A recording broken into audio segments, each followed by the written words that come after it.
Mario Blecher, gracias por recibirnos. Buenas tardes. Buenas tardes. Siempre decimos que bueno, hay crisis que exceden a cualquier nación, ¿no es cierto? Y para que se entienda esta situación mundial que se está dando en la parte financiera y económica, ¿por qué se llega a esto, Blecher? Bueno, esta crisis actual, lo que estamos viviendo estos días, no comienza en estos días. Comienza con la gran crisis del 2008, 2007, 2008, 2009, la crisis de Lehman Brothers. O sea, este es un coletazo adicional de esa crisis. ¿Por qué? Aquella crisis del 2008, 2009 se debió a una burbuja crediticia, particularmente en los Estados Unidos, y al hecho de que en los países avanzados, en Estados Unidos y en Europa, los consumidores y el Estado se encontraban altamente endeudados, pero particularmente los consumidores y particularmente aquellos que habían invertido en propiedades, en inmuebles a través de un crédito bancario muy barato, digamos. Entonces esa burbuja explotó alrededor de agosto del 2008 y creó una situación en la cual para poder salir de esa situación, cuando los bancos se encontraban ilíquidos, cuando los consumidores se encontraban extremadamente endeudados y no querían consumir, los países avanzados, Estados Unidos, los países de Europa, tuvieron que dar un estímulo a la demanda, porque el consumidor no consumía, porque estaba asustado, la inversión no se invertía, porque si no hay consumo no hay inversión. Entonces el Estado tuvo que dar un incentivo a la producción, un incentivo a la demanda. Ese incentivo se dio a través de grandes déficits fiscales en Estados Unidos y en Europa y una política monetaria muy laxa, muy expansiva, al punto tal que las tasas de interés se las llevaron a niveles casi inexistentes. Las tasas de interés en Europa y Estados Unidos llegaron a casi el nivel de cero, que es donde se encuentra hoy. Eso lo que logró hacer es, por supuesto, darle un impulso a la demanda en los países avanzados. Ese impulso en la demanda lo que hizo fue sacar a estas economías de la recesión. Al mismo tiempo, lo que hizo también fue crear una inmensa deuda, porque si había un gran déficit para sacar al país de la recesión, creó una gran deuda y creó también un exceso monetario, un exceso de cantidad de dinero en el mercado, porque si las tasas están a cero es muy barato. Entonces, la crisis actual lo que hace es revelar ese problema, o sea, el problema de un exceso de endeudamiento en los Estados Unidos y en Europa. Y además un exceso de endeudamiento que no es simétrico en Europa. Hay países que están muy endeudados y otros que no, y que como tienen una característica adicional de estos países de Europa, que es que tienen una moneda única. Aquellos países que están muy endeudados tienen problemas para poder saldar su deuda, como Grecia, podemos discutir luego los detalles, pero como Grecia, Irlanda, Portugal, que son países que se encuentran muy endeudados y no pueden utilizar el instrumento de la devaluación, ni pueden utilizar ningún instrumento monetario porque no tienen su propia moneda. Entonces nosotros llegamos a la situación actual como consecuencia de una crisis anterior. La solución de la crisis anterior nos trajo a la crisis actual. Y la crisis actual nos encuentra en una situación más complicada porque ya no están esos instrumentos, ya se usaron. Es como que ya hemos usado todas las municiones. Hemos bajado la tasa de interés a cero, no se puede hacer nada más. Los déficits fiscales son tan grandes que crearon una gran deuda que están causando la situación actual. No se puede utilizar la política fiscal. La política cambiaria no existe en Europa ni en Estados Unidos.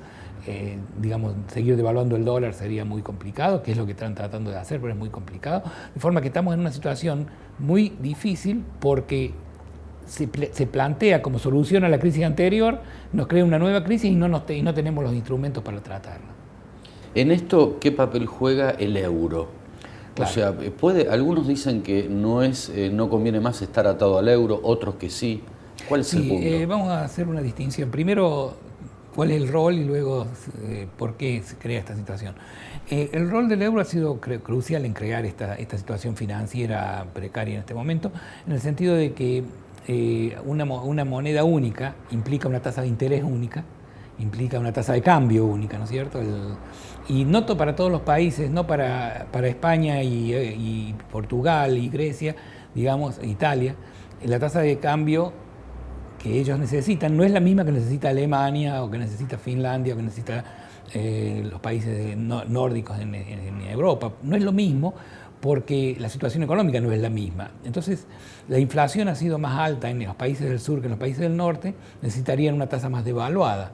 Pero al no poder devaluar, el euro le está poniendo un corset a estos países para poder ganar competitividad. Es parecido al tema nuestro de la convertibilidad.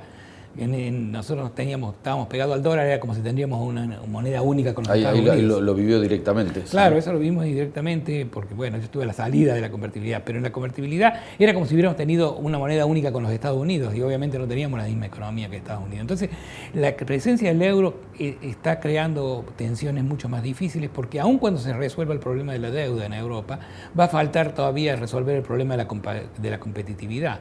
Países como Grecia y España han perdido mucha competitividad porque han tenido inflaciones más altas, etc. En esta situación, el euro es un corset, y un corset complicado para estos países, pero salir del euro sería también mucho más costoso. Nosotros sabemos la experiencia nuestra, que fue muy costoso de salir de la convertibilidad. Creo que tendrían los mismos problemas y peores, porque se quedan países como Grecia o Portugal, que son chicos y que han tenido una gran ayuda, digamos, del resto de la comunidad europea. Salirse del euro les implicaría perder esa red de seguridad que todavía tienen, ¿no? Entonces el euro es un corset y es un problema. Ahora, usted me pregunta en general sobre el euro, el rol.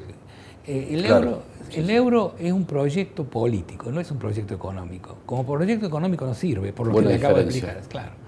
Pero le acabo de dar algunos ejemplos de por qué no nos sirve. Porque no tiene lógica tener la misma tasa de cambio en Alemania y en Grecia. No tiene lógica porque necesitarían distintas tasas de interés. Pero, y no tiene la misma política fiscal. Cada país tiene su propio presupuesto. Entonces tiene la política monetaria en manos de un banco sobrenacional, y la política fiscal cada país hace lo que crea que es conveniente. Entonces hay una incongruencia ahí. Entonces, como proyecto político, uno lo puede ver a la luz de las necesidades de integración en Europa. Esto surgió como parte de un proceso en el cual, bueno, nosotros tal vez no tenemos la dimensión para mirar tanto para atrás, pero los europeos dicen, bueno, hemos tenido 1000 años de guerra entre nosotros. Francia y Alemania han estado peleando entre ellos por 1000 años. Nosotros necesitamos crear una situación en que las guerras en Europa desaparezcan. Y con la caída del muro de Berlín, prácticamente esa idea de unidad en Europa es una idea política que está por arriba, digamos, de las necesidades económicas. Entonces, como proyecto político, tener una moneda única es un proyecto de integración, un proyecto de unificación. Como proyecto económico es muy mala idea. Pero cómo se consiguen las dos cosas es, bueno, cuesta, como si queremos tener un proyecto político que no es muy económico, hay que poner dinero, hay que pagar para eso. ¿Y quién tiene que pagar? El que lo tiene. Y esa es la razón por la cual los alemanes y los franceses han estado aportando a la comunidad europea mucho más que los países más pobres. Claro. Pero en este momento no quieren aumentar este aporte, o están tratando de evitar tener que aumentar este aporte y financiar finalmente la deuda de los países periféricos, ¿no?, de Europa. Entonces el euro es un proyecto que yo creo que si no se entiende claramente que tiene un costo, que no es económicamente óptimo, que tiene un costo, que hay que pagarlo por necesidades políticas, no tendría demasiado futuro. Yo creo que a la larga los países que tienen que pagar van a pagar porque están interesados en mantener este proyecto. Seguro.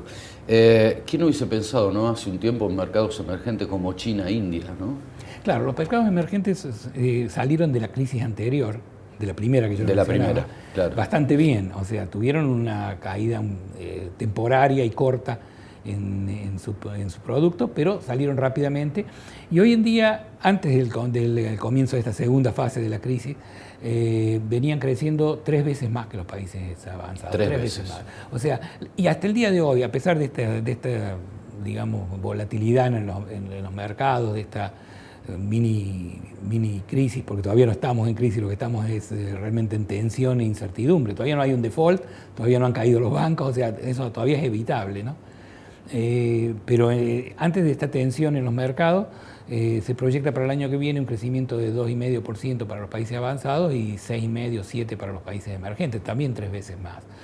Ahora probablemente tenemos el riesgo de que el crecimiento no sea así, hasta tenemos el riesgo de tener una recaída, digamos, en la recesión del 2008.